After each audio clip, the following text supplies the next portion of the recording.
আজকে আমি দক্ষিণ চব্বিশ পরগনা জেলার যতগুলো ব্লক আছে প্রত্যেকটা ব্লকের যত মৌজা আছে সেই মৌজাতে যখন কনভার্সান হয় এবং সেই কনভার্সান করতে গেলে যে এলএ পেপারটা লাগে সেই পেপারের যে অ্যাপ্লাই করার পদ্ধতি এবং হাতে পাওয়া পর্যন্ত যে প্রক্রিয়া আছে সেটা আমি এই ভিডিওতে আলোচনা করব। তো এর আগে আমি একটা এলএ সম্পর্কিত ভিডিও আপলোড করেছিলাম। পশ্চিমবঙ্গের বিভিন্ন প্রান্ত থেকে অনেক মানুষ ফোন করেছিল, জেনেছিল, যতটা পেরেছি সাহায্য করেছি। তো আমি এই ভিডিওতে আরেকটা ইনফরমেশান দিয়ে রাখছি। দেখো, প্রত্যেকটা জেলার হেডকোয়ার্টার সেখানকার ব্যক্তিদের সাথে কিভাবে ডিল করে সেটা কিন্তু একটুখানি পার্থক্য আছে, আর বাকি যে প্রক্রিয়া আরটিআই যে প্রক্রিয়া সেটা কিন্তু সেম বলতে এ জেলা যেভাবে মেনটেন করে অন্য জেলা সেইভাবে মেনটেন করে এবং তার হেডকোয়ার্টার বা ট্রেজারি বিল্ডিং সেটা মেনটেন করে এলএ ডিপার্টমেন্ট। তো সেই কারণে আমি এটা পরিষ্কার করে দিতে চাই যে পশ্চিমবঙ্গের যে কোনো প্রান্ত থেকে যে কেউ আমাকে ফোন করো না কেন, একটা জিনিস মাথায় রাখবে যে আমি দক্ষিণ চব্বিশ পরগনার মানুষ, মানে আমার জেলা হচ্ছে সাউথ 24 পিজিএস। তো সেইখানে কিভাবে কি হয় যেটা আমি স্বচ্ছভাবে বলতে পারবো। ঠিক ধরো দার্জিলিং জেলা, উত্তর চব্বিশ পরগনা জেলা, এই সব জেলার কিন্তু আমি সেইভাবে স্বচ্ছভাবে বলতে পারবো না, কারণ আমি ডিপার্টমেন্টে নিজে গিয়ে সেই পেপারগুলো তোলা বা সেই অ্যাপ্লাই করা এগুলো আমি করেছি বলে আমি স্পষ্টভাবে বলতে পারবো। কিন্তু আমি আপনাদেরকে এটাই বলবো যে প্রত্যেকটা মানুষকে বলবো যাদের এলএ বা এলএ সংক্রান্ত কাগজ লাগবে তারা ডিপার্টমেন্টে গিয়ে তারা নিজেরা যাক এবং সেখানে খোঁজ নিক যে কিভাবে সেটা বের হবে এবং তাদের সাথে ফেস টু ফেস কথা বলুক, মানে ডিপার্টমেন্টের অফিসারের সাথে। এখানে অন্য কোনো আর ব্যাপার নেই। তো এলএ তোলা এবং এলএ অ্যাপ্লাই থেকে সমস্ত বিষয় আমি আমার জেলাতে যেটা হয় সেটা বলি, কারণ আমার জেলাতে যত ব্লক আছে, যেমন 29-30টা সামথিং বা কম বেশি হতে পারে, এতগুলো ব্লক আছে এবং সেই ব্লকের প্রত্যেকটার মৌজাতে যখন প্রপার্টির পাশে বড় রাস্তা থাকে তো সেই সব জায়গাগুলো অফিসার বা ডিপার্টমেন্ট ফলো করে যে এই জায়গাটা গভর্নমেন্ট ওভারল্যাপিং করেছে কি না সেটা দেখার জন্য অনেকে আরটিআই চায় এবং ডিপার্টমেন্টও জানতে চায়। সুতরাং তখন মানুষ তারা আরটিআই করে সেই পেপারটা এনে অফিসারকে দেয় বা ডিপার্টমেন্টকে দেয়, তারা চেক করে যে এটা হয়েছে কি না হয়নি। এবং এটা টোটালি অনেক সময় আমরা দেখেছি কনভার্সন পারপাসে অনেকে তুলে থাকে, আর অনেকে আবার দেখতে চায় যদি গভর্নমেন্ট এটা নিয়ে থাকে জায়গাটা সেটা দেখার জন্য। হ্যাঁ, তো এইসব বিভিন্ন পারপাসে তোলা হয়। তো তার আগে আমি বলবো যেটা আমার গ্রাম, এই আমার মাঠের মধ্যে আছে আমাদের বাগান, এর আগেও তোমরা দেখেছো এই মাঠ। তো পশ্চিমবঙ্গের যে কোনো প্রান্ত থেকে যে কোনো মানুষ এই ভিডিও দেখছে এবং সে উপকৃত অবশ্যই হবে, কারণ এর আগে যে এলএ দিয়েছি সেটাতেও অনেক ইনফরমেশান পেয়েছি, এটাতেও পাবে। দেখো, এবার আমি বলি আমাদের যে অ্যাপ্লাই পদ্ধতি, আমরা অ্যাপ্লাই করি কিভাবে।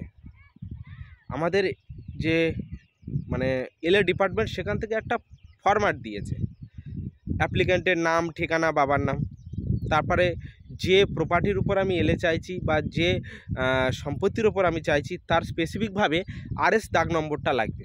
আরএস দাগ নম্বরটা মেনশন করতে হয়, কোন থানা, কোন মৌজা, কোন জেলা, এগুলো মেনটেন করতে হয়। করার পরে সই করে সেটা ফটো তুলে এবং তারপর আরেকটা কী করতে হয়, একটা পেমেন্ট করতে হয় গ্রিপসে 10 টাকা। সেই পেমেন্টটা আবার ওই এলএ ডিপার্টমেন্টের ওই কোডে করতে হবে।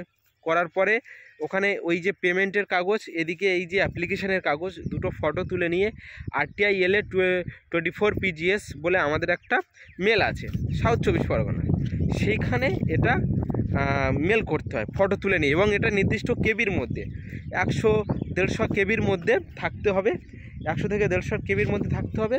তারপর সেটা ওখানে আবার ওই ডিপার্টমেন্টে যিনি কম্পিউটার নিয়ে থাকেন ওনার ওখানে শো করবে।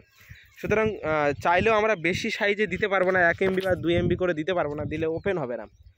তো এই যে প্রক্রিয়া অ্যাপ্লাই, তার মানে কি বললাম যে একটা অ্যাপ্লিকেশান আছে, সেখানে ডিটেলস দিতে হবে, অ্যাপ্লিকেশনের সাথে সাথে প্রপার্টি ডিটেলস, এবং বিশেষ করে এখানে সবচেয়ে জরুরি মানে বিষয় যেটা আরএস দাগ নম্বর। আরএস দাগ নম্বর ছাড়া কিন্তু এলে মানে পেপারটা দেখা বা সার্চিং করাটা খুব ডিফিকাল্ট হয়ে যায়। সুতরাং আরএস দাগ নম্বরটা লাগবেই, আর সাথে 10 টাকার যে পেমেন্ট সেটা লাগবে, এবং সে দুটো ফটো তুলে স্ক্যান করে পিডিএফ আকারে 100 থেকে 150 কেবির মধ্যে নির্দিষ্ট আমাদের যেমন আরটিআই এলে যে 24 পিজিএস বলে যে মেল আছে, সেই মেলে পাঠিয়ে দিলে সেখান থেকে সেই মেল রিপ্লাই আসবে 30 দিনের মধ্যে সেই মেল। এবার অনেক সময় দেখা যাচ্ছে ডিপার্টমেন্টের অনেক কাজের চাপের জন্য বা ডিপার্টমেন্টের অন্যান্য কাজের জন্য ওই 30 দিনে অনেক মেল আসে না। অনেকে এটা আমি শুনেছি যে আরটিআই করেছি, সেই আরটিআই কোনো রিপোর্ট আসেনি, আবার ওই আরটিআইটাকে জানার জন্য আবার আরটিআই করা হয়েছে। এটা হাস্যকর ব্যাপার। যাই হোক, ডিপার্টমেন্টে নানান কাজ থাকে, সেই ডিপার্টমেন্টে কাজের চাপে অনেক সময় হয়ে ওঠে না। তো এবার এটা গেল মানে অ্যাপ্লাই পদ্ধতি। তাহলে কি একটা ফরম্যাট, গ্রিপসে 10 টাকা কাটতে হবে, কেটে নিয়ে সে দুটো ফটো তুলে নির্দিষ্ট 100 থেকে 150 কেবির মধ্যে ওই এলএ ডিপার্টমেন্টের যে মেল রয়েছে সেই মেলে পাঠাতে হবে এবং সেই মেল থেকে আবার 30 দিনের মধ্যে রিপ্লাই আসবে। এবার যদি কারণবশত কিছু হয় যে কি হলো, ব্যাপারটা এলো না, তো ডিপার্টমেন্টে নিজে গিয়ে ফেস টু ফেস দেখা করলে সেটা বেরিয়ে যায়।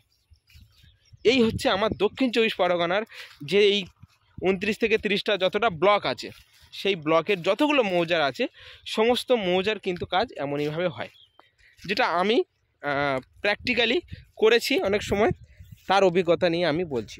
এবার এই বিষয়টা সারা পশ্চিমবঙ্গে স্বাভাবিকভাবে হবে। এবার কোথাও কোনো রকমভাবে একটু এদিক ওদিক হতেই পারে বা ডিলিং পদ্ধতি অন্যরকম হতেই পারে, সেটা তো সবার জানাই আছে। যে কোনো সিচুয়েশানে একটু এদিক ওদিক হতেই পারে, সেটা বাদ দিলাম। তো এই প্রক্রিয়াতে প্রত্যেকটা জেলার হেডকোয়ার্টারে গেলে প্রত্যেকটা মানুষ এই কাগজ বা এই আরটিআই এটা পেতে পারে। এই বাইরে আর কোনো রকম কিছু নেই, কিচ্ছু নেই। খুব ইজি পদ্ধতি। যে মানে যে যার জায়গা, যে মনে করছে আমি আরটিআই জানবো, সে নিজে বাড়ি বসেও জানতে পারে। অ্যাপ্লাই করে দিলে, নির্দিষ্ট প্রক্রিয়া মেনটেন করে অ্যাপ্লাই করলে পেয়ে যাবে। কোনো এখানে ডিফিকাল্ট কিছু নেই। তো এই হচ্ছে দক্ষিণ 24 পরগনা জেলার যে এলএ পাওয়ার যে ব্যাপারটা, সেটা হচ্ছে এটাই।